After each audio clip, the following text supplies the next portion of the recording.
Welcome to Flying Upstream, the podcast where we uncover the choices, practices, and wisdom that defy mainstream conventions. I'm Kristen. And I'm Louisa, and together we're here to illuminate the alternative paths that have shaped human experiences through the ages. In each episode, we'll examine ways to move beyond societal norms. We're passionate about how timeless wisdom and unique lifestyle choices can foster healthier, sustainable, and enriching lives. Join us as we navigate, challenge, and celebrate the beauty and insight of walking the road less traveled. If you've ever felt like you're flying north for the winter while everyone else is flying south, you've found your flock. Today, we're joined by an extraordinary from the corporate world to the rugged wilderness.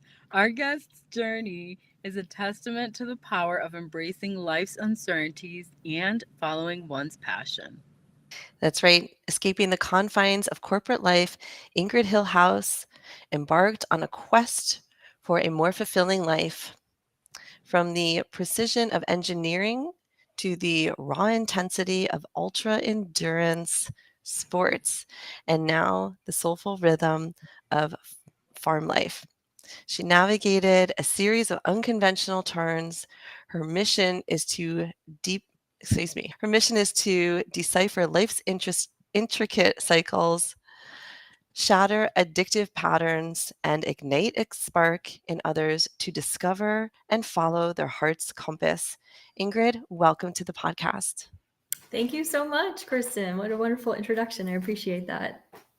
Wonderful. We are so excited to chat with you today. And I'd love to start with just that because we gave a very brief introduction of your journey. But what do you do today? What does life look like today for you? Well, like Kristen said, I'm kind of a farmer. I live on 5 acres in Hawaii and I have a fruit orchard here. I just moved in April. So, and then I was traveling in May and June and July. So I'm kind of just getting into the rhythm of being a farmer. And it was an overgrown fruit orchard. So for the past 3 years, this whole land has been overgrown by invasive trees and weeds. But it was originally planted with over 100 producing fruit trees, including all kinds of citrus and then a lot of exotic tropical fruits. And so I'm spending time with my partner, restoring the orchard, clearing out the invasives and nurturing the plants and talking to them and watering them and feeding them and connecting with them. And then with the ultimate goal of promoting and helping with food sustainability here in Hawaii on my island. So I live on the big island of Hawaii in Kona. That sounds incredible. And I'm curious to know, kind of taking a step back, how did you get here? So, what changes had to occur in your life to get you where you are today? Yes, and that is why I wanted to talk to both of you, because I think it's an unconventional path. I'm that girl that was working in corporate America as the VP of an oil company. So I was in oil and gas in that industry for 21 years and reached the point of burnout and struggled with addiction for my coping mechanisms all throughout my career. And finally got to that breaking point where I said, enough is enough. And I took a break and was like, what do I want? And I decided I want to sell all my stuff and move to Hawaii and start over. So I did. Yes! That's amazing. But it wasn't that easy because I moved in 2016 and now we're in 2024. So even though I made that decision and I made the move, there was still a lot I had to deal with to get to where I am today. That sounds amazing. And it leads me right into the next question because the unconventional path it's exactly that. It's unconventional. And one, I think that it is unknown. And two, I think it's different for every single one of us, which is, in my opinion, the beauty of it. That's where we get to unfold and dig deep and go back into our true selves. But what happened? How does someone who's a VP, more straightforwardly, of an oil and gas company who has all of the success that society tells us that we should have, right? I'm sure it looks a lot like the paycheck, the lifestyle, the house, all of the things. What moment made you make the switch? What moment made you decide that this is not it. This isn't it. The moment was, and I think there's a whole backstory, which we may get into, but the moment was really, I already decided in 2009 that by the time I turned 45, I wanted to be on a track to get myself to Hawaii someday. But I didn't know how that was going to happen. And I was just like, I'm just going to keep working and saving and working and saving. And I got to the breaking point sooner faster than I expected. And what happened was I had a plan where I started to find my launching pad for Hawaii. So I had my job in Houston, and I decided I would go work in Austin for a better quality of life and to sell half of my stuff and to start downsizing to be my launching pad to go to Hawaii someday. So I was in Austin for a little bit when a CEO that I had worked for in the past called me to come back to Houston and work for him and start up a new oil company from the ground up. So I was the second employee, and that he would make it worth my while, and that would be, I figured for myself that would then set me up to be able to do what I wanted to do. So I did it. And in that, I worked really hard, and I always had been, because of the profession that I chose, petroleum engineering, that's actually an unconventional path. When I chose it in 1990, like women were not in that field. And even when I started, I went into the oil fields of West Texas. So as a 22-year-old young woman in steel toe work boots and jeans and a hard hat, going out into the field and working with the pumpers that work the actual operations of oil and gas wells, that's where I was. And that was very unconventional at the time. So I think throughout my whole career, I had this whole idea that I had to work harder than any man and do my absolute best and never make a mistake and be perfect, or else I would lose my job. Because already the field was stacked against me, is how I felt. And that they were just looking for a chance for me to mess up and that I would be fired. And I think that fear of failure is what drove me for so long. And also this internal desire to be valued and appreciated and to be smart enough and good enough. So that was driving me my whole career. So when I got into this big deal, it was amplified to the max. I'm like, okay, I'm the second employee, and this is the whole success in my perspective. The whole success of this deal is riding on my shoulders. I was the reserves evaluator. So I was the one who was calling the shots on what the whole value of the deal was. And this was a $625 million that we made. And so I'm communicating with the investors, with the management teams, and selling the deal. And then also knowing that if it doesn't work, it's all my fault.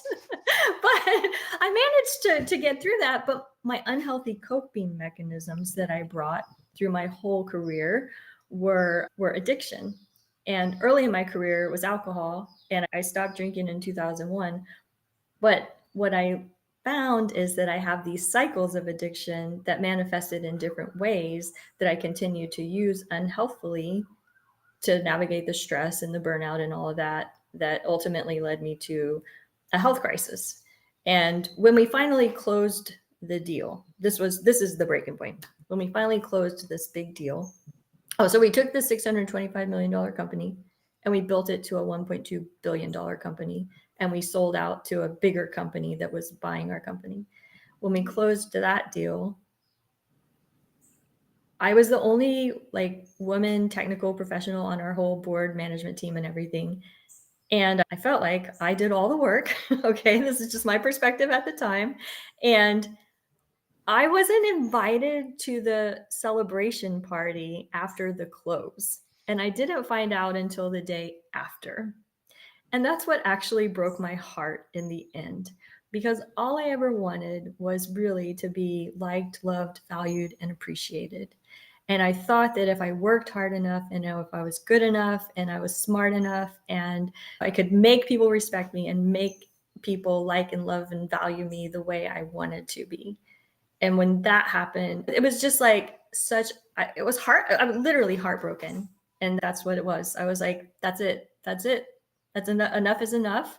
If I can work this hard for somebody else and put my health at risk, I can do it for myself and be successful. I can do this on my own. I don't need this anymore, and something's got to change. Wow, that's an incredible story, and I have to admit, I'm almost a little bit teary, Ingrid. I feel like, oh my gosh, like, that just really touched my heart. I can completely relate and empathize with that feeling. I was a computer science major, so very similar. It was like one of 2 women in my whole major. My male professor told me I should never go into IT or anything because I should really just go do Teach for America and just go abroad and teach English to other kids and don't even bother trying to be successful. So I totally feel that, and it's so hard. Yeah, and by the way, when I graduated college, I was the only one of all my people in my computer science major that got the job, the most coveted job at Johnson& and Johnson, me. Yeah. So I totally feel that though, because it's yeah, like I can remember how many meetings I was in where I was the only woman, and I was 20 something, young, and I'm with a bunch of older men that overlook you, talk over you constantly all the time, and that feeling of wanting to do your best to prove that just because I'm a woman, just because I am who I am, doesn't mean I'm any less than, but then realizing that doesn't matter.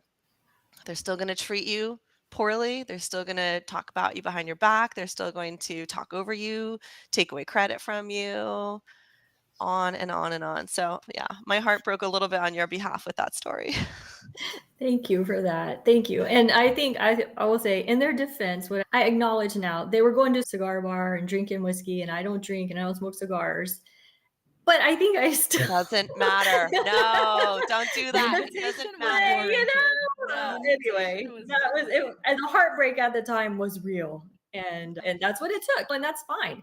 And I think that's like my lesson, and one of my life lessons is, in all of these things, I've always had a divine guidance that things have happened for a reason. And I firmly believe in that. So looking back now, I can have compassion for everyone. But at the time, like I said, heartbreaking and Yeah. rage too. Rightfully so, by Because the I'm like, dude, way. I thought you guys were my friends and that you cared. Yeah.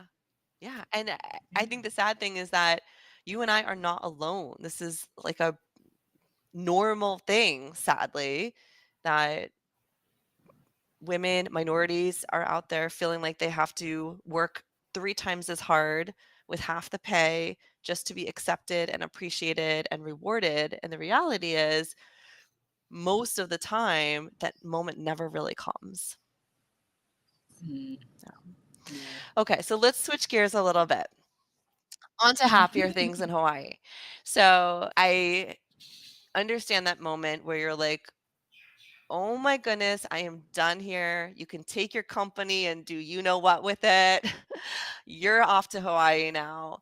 So, what was that transition like for you? Because I imagine it's pretty significant change, right? You're going from a very traditional corporate structure, a lot of pressure on you to make the right decision, keep working hard. And then now you're in this adventurous lifestyle where you've got an orchard and farming and just totally different. So, what was that transition like? And what were some of the challenges that you had to overcome? Well, I'll start with the transition was long. And so where I am now happened 8 years later. So it took 8 years from the time I landed to go through my transition to be where I am today. And when I landed, it's like you said, it was like, oh, I'm free. I'm free. I'm free. I'm free. I can do whatever I want. And I'm grateful and blessed. I had a security net so I could explore. I think Louisa, as per one of the principles of the Flying Upstream, unleash your inner explorer. I had been doing a lot of ultra endurance sports in my career, but I had worked myself sick to the point that I wasn't able to anymore. Ultra endurance being like beyond Ironman, the swim, bike, run. I've done 6 Ultramans and I think 14 or 15 Ironmans. I've run 100 miles. I've done a lot of crazy things. So in the first Yes.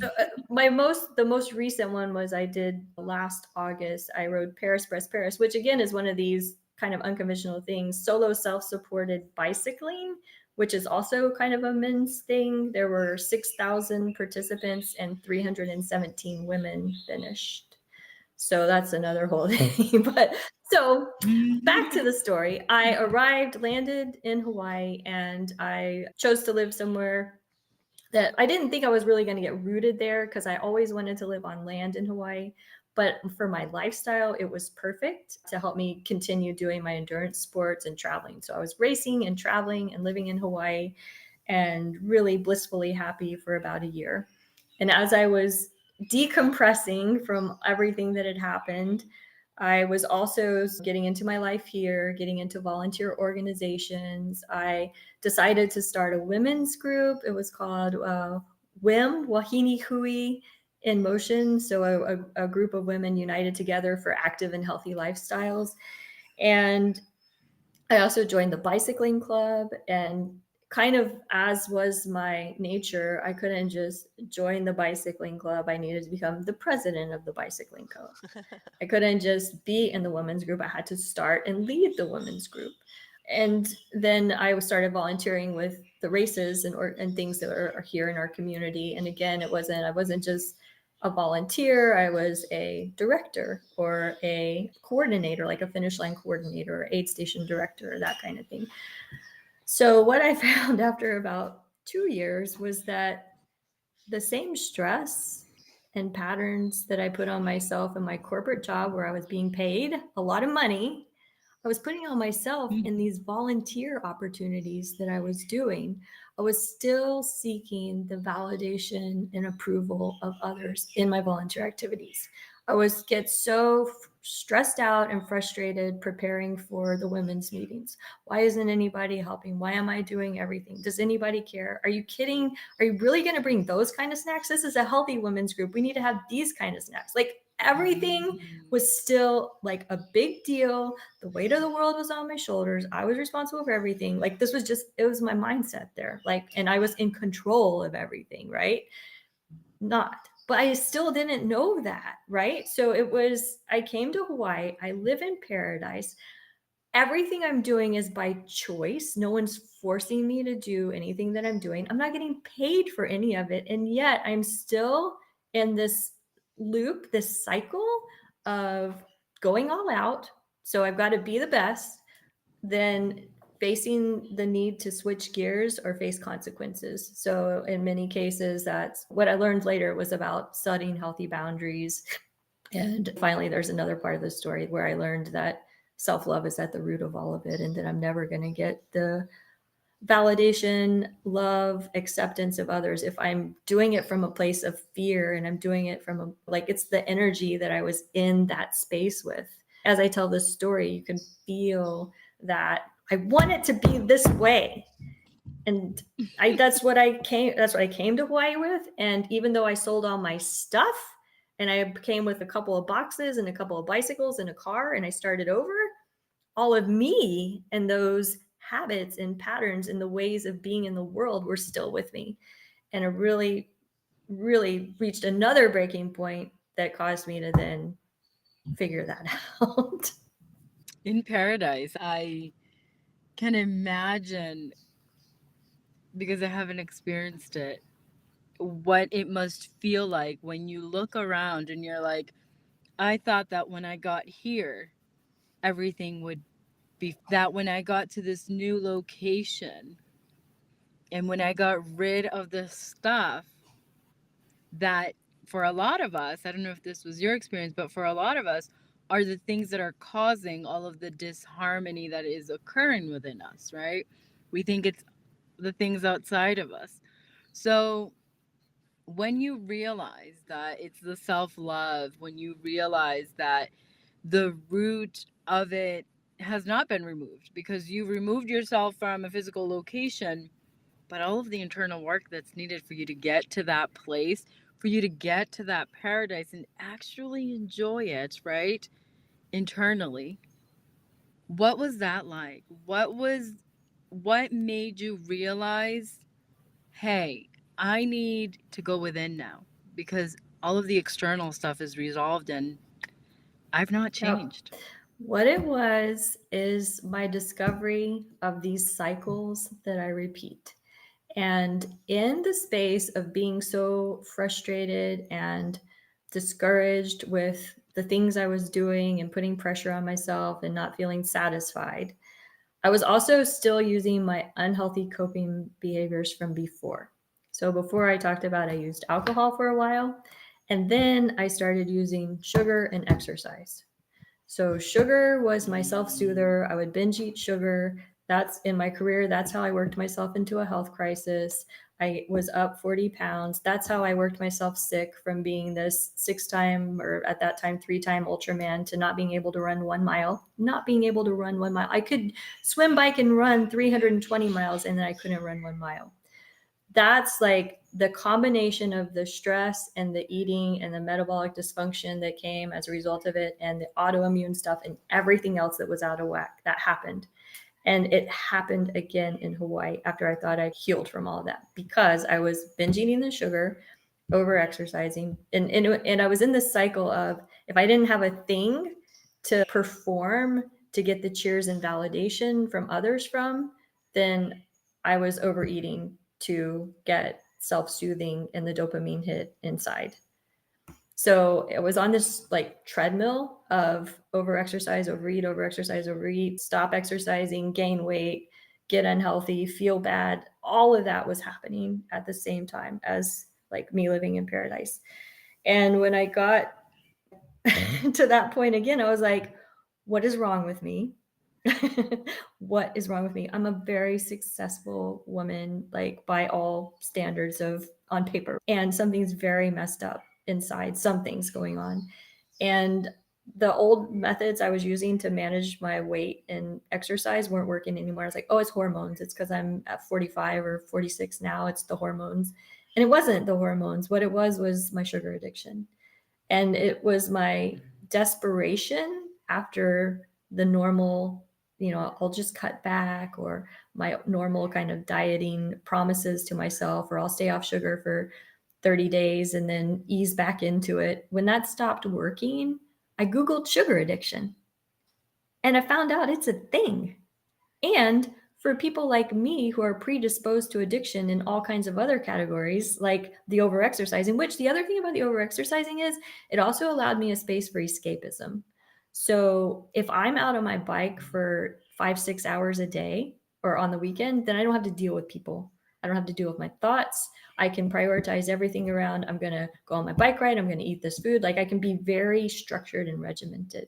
So that was another thing I realized. But back to the sugar addiction, that it really is, for people that are predisposed to addiction like myself, it is a thing. Like my dopamine receptors light up in a way that other people, normies, maybe don't, and they get hijacked. And when I discovered that, it helped me find compassion for myself, and I found a community of support. So in your Flying Upstream, find your flock is another one of your principles that is always something I've gone back to in getting through my alcoholism, and then through the sugar addiction. I found the flock. I found the people that could help me understand that there was nothing wrong with me, that I had my belief systems, like the things that have happened in my life have caused me to have the survival mechanisms that I have, that it's all okay, that I can understand them, and that I can learn to love myself. And so that's where the first time I really started focusing on self-love came in, after I got clear of the sugar addiction. So after stopping sugar, it took about 90 days for my whole kind of brain, nervous system to settle down, calm down, and recalibrate, so that I could find peace. Like, so that all the voices and the chatter and everything saying you're not good enough and you got to do more and you should do this and you should do, and all that, like between the physical addiction and then also the emotional aspect and the connection with others, and hearing other people's stories, and understanding that this is something that if I give it time and get clear of it, I can be an open, clear channel to that divine guidance that I believe has been in my life from the very beginning. And then I can truly learn to be my best authentic self, connecting with my essence and showing up in the world in a way that I can help others and also live my truth, speak my truth, and find more fulfillment and joy, and less living in a place of fear and more living in that higher frequency vibration space. I feel like you're speaking directly to me almost with the sugar stuff. Oh my gosh. I'm like, yeah, I might live on cookies. No big deal. It's fine. So I see that you're also a certified sugar addiction recovery coach. And I'm guessing this was inspired from your own journey and experience. Can you tell us about that? What advice do you give to people and how do you help people get off of it? And like, what is that like? Well, I think the approach that I have chosen, and the approach that I mostly connect with people who are really in severe despair and desperation, because that's where I was. And I felt like nothing had ever worked for me. So if people come to me and they're like, I really think I can moderate, then I'm probably not the best person to help them. My perspective is really around acknowledging that it is an addiction. And sometimes that takes time, but also not everybody's an addict. So let me start with that. In what I've learned, that we're divided. A third of people can be what we call normies, right? So they can have a cookie or they can have a brownie or they can have cake. They can take it or leave it. They can see cake and be like, oh, I don't want that. That is not me.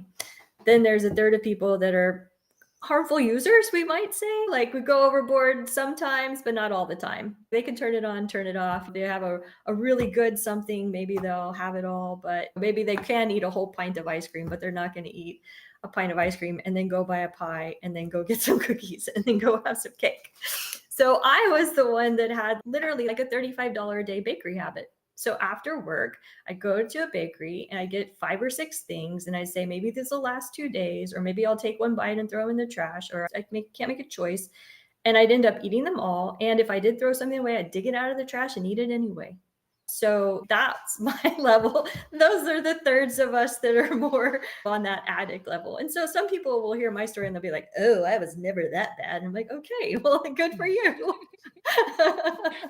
And so for starters, the getting off of liquid sugars is the first thing. Stop drinking your sugar with even fruit juices. For me personally, I've gone off fruit as well. So it's a little bit ironic that I live on basically a fruit orchard now.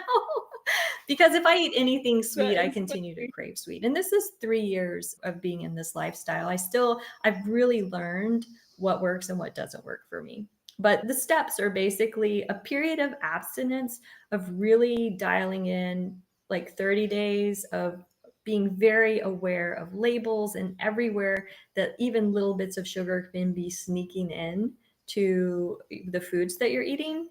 And then stretching that to 90 days to really work through what to do when you're having cravings rather than go for the sugar, and learning what's happening when you're having the cravings. Are you having a craving because something good happened, because you're celebrating, because you're at a party, because everybody else is? Are you having a craving because you had a bad day and you're driving by that place you always go to and you know they have that thing there and it makes you feel better? Like really in this like 30, 60, 90 days, learning about your patterns and your habits and really catching yourself in them. And even if you choose to continue acting on them, you know what's going on, like you're becoming aware of what's going on. So that awareness of the cycles. But I truly believe that if we get off the sugar long enough, our brain neurotransmitters will begin to recalibrate. That's actually the science of dopamine addiction as well. After you're being so pummeled for so long, if you take a break and do a reset, it's like other things. And when you come back on, you're like, ooh, that feels really good. And I don't need so much anymore. I think I'm answering the question of how we get people off sugar. But in my coaching practice, we do weekly calls. And then in the community that I'm in, I also so I do weekly one-on-one calls with clients, but we also have group meetings where people come. In the community that I'm in, every single day, there's meetings available, like 2 or 3 meetings a day. And it's really for emotional regulation and support. It's really for people to come in and connect with others and hear from others who are struggling, and to share experience, strengths, hopes, and wins on how things are going. And also when people slip up and come and they share that, we empower each other to stay the course, to remember our why, to know why this lifestyle is better. And also for me in my journey, the education behind the dangers of sugar was very, very, very important, and especially the link between sugar and Alzheimer's, because Alzheimer's is in my family. So that was really one of my beginning whys, was between that and cancer, because I have some skin cancer things. And after I went off sugar, my dermatologist, not knowing that I went off sugar, actually told me that some of my skin spots looked better after 6 months of being off sugar. And I was like, okay, those are really good reasons for me Yes. to not give up on myself. I love that you're sharing this because 2 reasons. One of them is I'm all things divine. My personal, very short story, my life personally changed due to a spiritual awakening. And so when you talk about the connection to the divine and how you feel like you've been led, what you're sharing with regards to sugar is actually something I've talked to Kristen about a few times, because I changed my diet, and one of the things that I was still struggling with was chocolate. And I came down to the realization that it was the sugar, because I could have cacao, raw cacao, and that was my chocolate. That's actually what I enjoyed. The sugar part of it was the addiction, and I started to pay attention to that when I was on this journey. And I kept telling Kristen, I was like, this, it's the chocolate, I just can't, and it blocks my connection to my spiritual gifts. It really was impacting my life.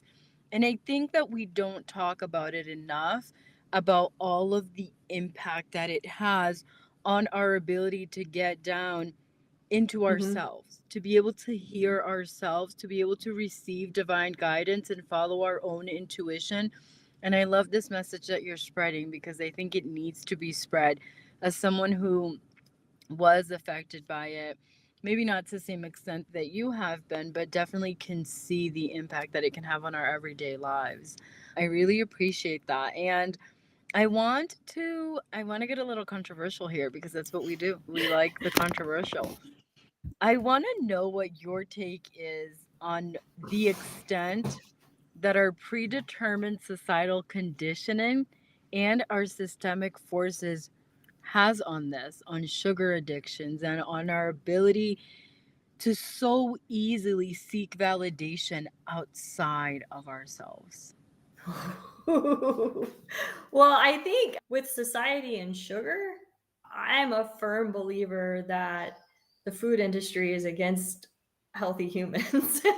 So maybe you don't want to get me started on that soapbox, but our processed food is loaded with chemicals. And just like you said, I strongly believe that when we consume sugar, it hijacks our brain's neurotransmitters, like I said, and it gets us into that fight or flight space. And when we're in that space, we can't be that clear channel that you're speaking of.